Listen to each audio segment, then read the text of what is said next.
Now, plastic waste is one of the biggest threats to the environment world over, polluting land and water equally. Karur का जिला प्रशासन और CMR बिटप्लास्ट नाम की एक कंपनी मिलकर प्लास्टिक की सड़कें बना रही हैं। इस सड़क पर गाड़ी चलाता हुआ ड्राइवर एक ही किलोमीटर में कई टन प्लास्टिक के कचरे से होकर गुजरता है, लेकिन उसे इस यात्रा के दौरान कोई गंदगी नहीं दिखती। ना तो सड़क पर प्लास्टिक फैला मिलता है और ना ही कहीं से कोई बदबू आती है। दरअसल वो एक ऐसी सड़क से गुजर रहा होता है जो प्लास्टिक से बनी हुई है। यह सड़क नई दिल्ली से मेरठ तक जाती है। सड़क जिस तकनीक पर बनी है उसे त्यागराजर कॉलेज ऑफ इंजीनियरिंग के केमिस्ट्री के प्रोफेसर राजगोपालन वासुदेवन ने विकसित किया है।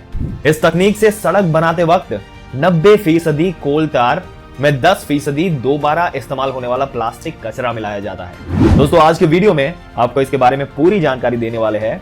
ऐसी ही जानकारी पाते रहने के लिए हमारी चैनल को सब्सक्राइब करके बेल आइकन जरूर से दबा दें। आइए आगे बढ़ते हैं और बताते हैं इसकी पूरी जानकारी। दोस्तों, देश भर में शुक्रवार 1 जुलाई 2022 में सिंगल यूज प्लास्टिक वस्तुओं के उत्पादन, सेलिंग और उपयोग पर प्रतिबंध प्रभावी हो गया।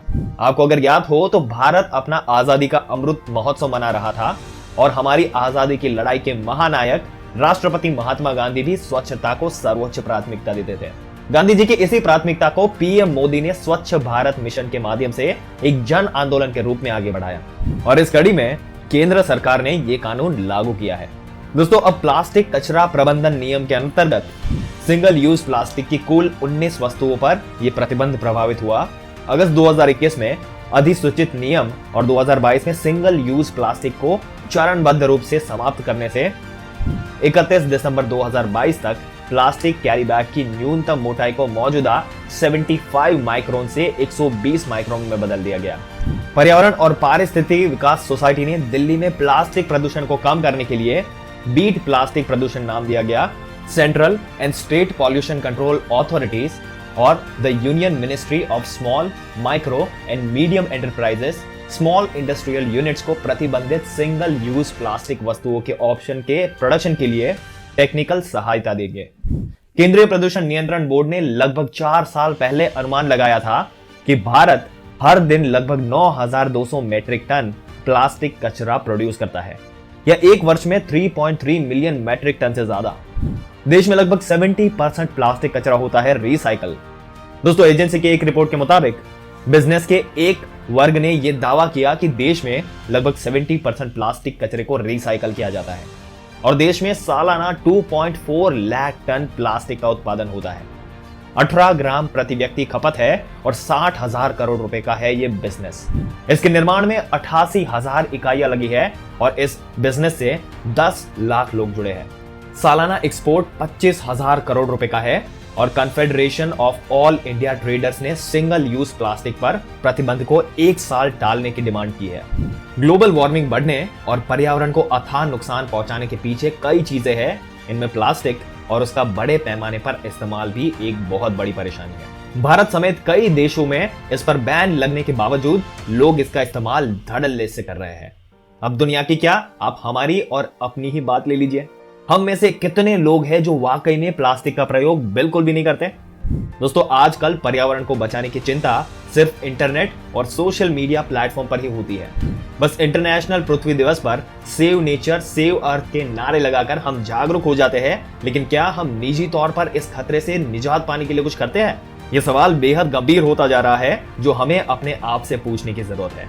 दोस्तों, प्लास्टिक के प्रयोग से एनवायरमेंट पर बहुत नेगेटिव इफेक्ट पड़ती है।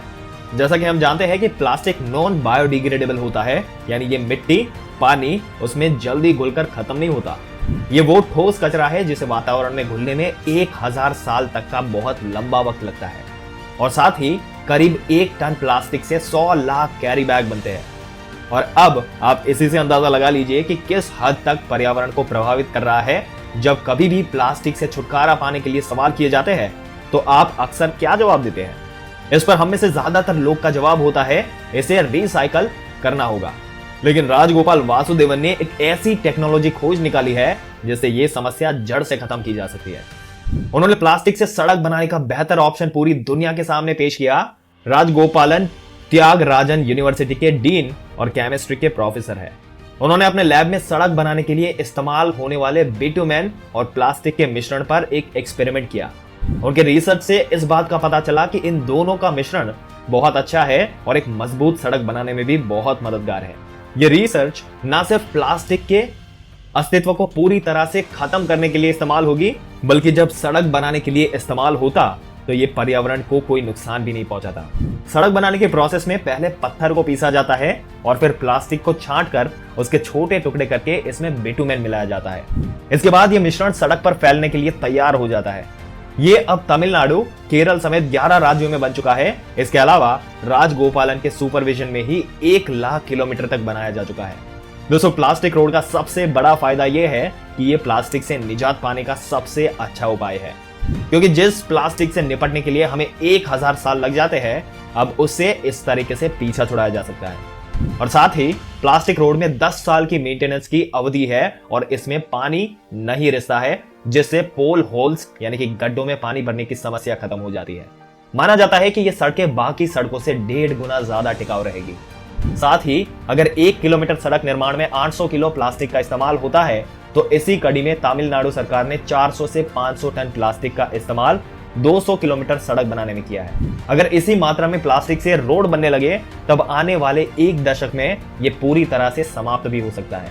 इस काम के लिए प्रोफेसर वासुदेवन को पद्मश्री पुरस्कार से भी नवाजा जा चुका है।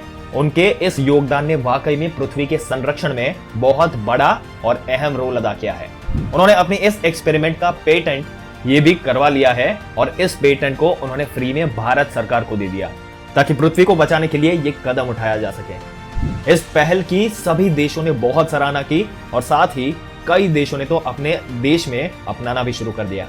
इस लिस्ट में यूके और नेदरलैंड्स सबसे ऊपर है। जहां तक बात आती है यूके की, तो इंजीनियर टोबी मैककर्टनी वहां की सबसे पहली प्लास्टिक रोड बना रहे हैं। वहीं नेदरलैंड्स भी इसे अपना रहा है। उन्होंने भी इन रोड्स का टेस्ट करना शुरू कर दिया है और इसके लिए उन्होंने समुद्री प्लास्टिक वेस्ट को इस्तेमाल करने का विचार किया है। जहां दुनिया में बिलियन लीटर तेल से सड़कें बनती है, वहीं समुद्रों में ट्रिलियन से भी ज्यादा टुकड़ों में प्लास्टिक मौजूद है। ऐसे में जो प्लास्टिक समुद्रों को दूषित करने के साथ साथ उसमें मौजूद जीवों को भी नुकसान पहुंचाता है, और ऐसे में नेदरलैंड्स ने इस विचार के साथ प्लास्टिक को ठिकाने लगाने में अपना कदम आगे बढ़ाया है। प्लास्टिक रोड बनाने का काम घाना से भी शुरू कर दिया है और साथ ही अमेरिका और भूटान भी इस आइडिया को अपनाने पर विचार कर रहे हैं। मैककर्टनी के मुताबिक ये प्लास्टिक की सड़कें काफी ज्यादा मजबूत है। ये काफी कम कॉस्ट में एक बहुत ही प्रभावशाली ग्लू बनाती है, जिससे मजबूती आम सड़कों की तुलना में 60% ज्यादा बढ़ जाती है। और मैककर्टनी ने अपने लैब टेस्ट के जरिए यह दावा किया है कि प्लास्टिक रोड आम सड़कों के मुकाबले 3 गुना ज्यादा लंबा टिकने समेत उनसे ज्यादा मजबूत है।